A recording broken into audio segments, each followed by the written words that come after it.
One of the most impressive apps on my iPhone is the Bible app from YouVersion. Regardless of your feelings on religion or the Bible, this is a pretty impressively laid out app from my perspective and worth checking out if you have an iPhone. There's also an iPad version, but I don't have an iPad, so I won't be discussing that version. Upon starting the app, there are 11 options on the screen. Because this app primarily is an app for reading the Bible, half of the options allow the user to gain access to the text in different ways. There are 6 buttons that take up the majority of the screen right here.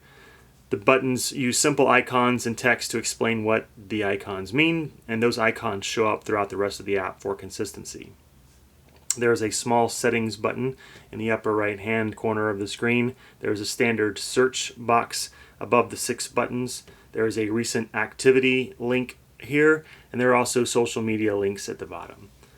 The 6 buttons are for Bible, plans, bookmarks, notes, live, and help.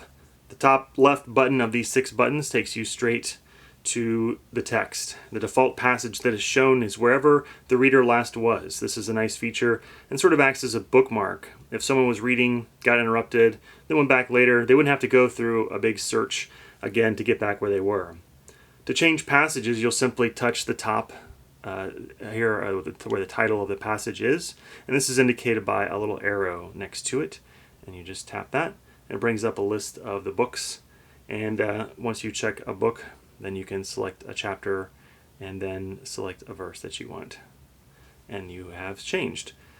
Also worth noting in the list that there is a traditional view and an alphabetical view.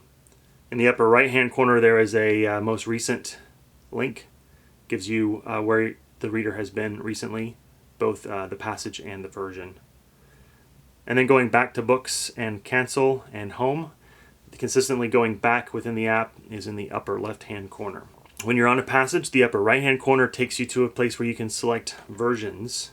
When the app originally came out, it listed all versions and all languages right there on that screen, but they've made it now so that you can land on the language of your choice, and here obviously I've selected English. And they've also pulled up the 5 most recently used versions there at the top. So if you don't want to sort through all 27 English versions, then you don't have to. Those are just a few that you might prefer. At the bottom of the screen, you can quickly access some of the other features that were seen on the home screen, such as settings, bookmarks, and search. And you can also listen to the text in audio form through the app. This is a small screen, as the iPhones are, and the buttons do take up some real estate here at the bottom and a little bit at the top. Double tapping hides those buttons and gives you just a little bit more room. The standard view is a chapter at a time, so this is Luke 8. It's only going to show Luke 8 on the screen. To get to the next chapter, you can hit the right arrow at the bottom of the screen, or you can simply swipe as though you're turning the page. I also want to mention one more major feature that I like. Single tapping one verse or multiple verses highlights the verse. Also brings up a link at the bottom, a little new button with an arrow. And clicking that gives you some more options that you can then apply to those specific verses. So you can write notes, you can share via social media, email, or texting.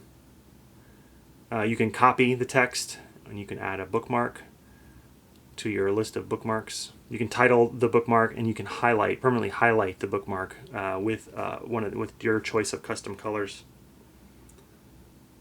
The way this app is organized just flows better for me than another pretty popular Bible app for the iPhone, which is the Olive Tree Bible Reader.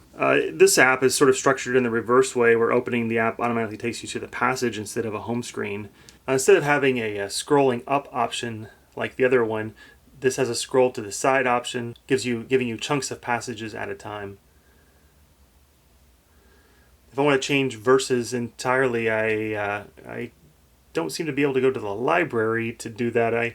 There's a little button that says Go To, and there is where I get a list of all the books.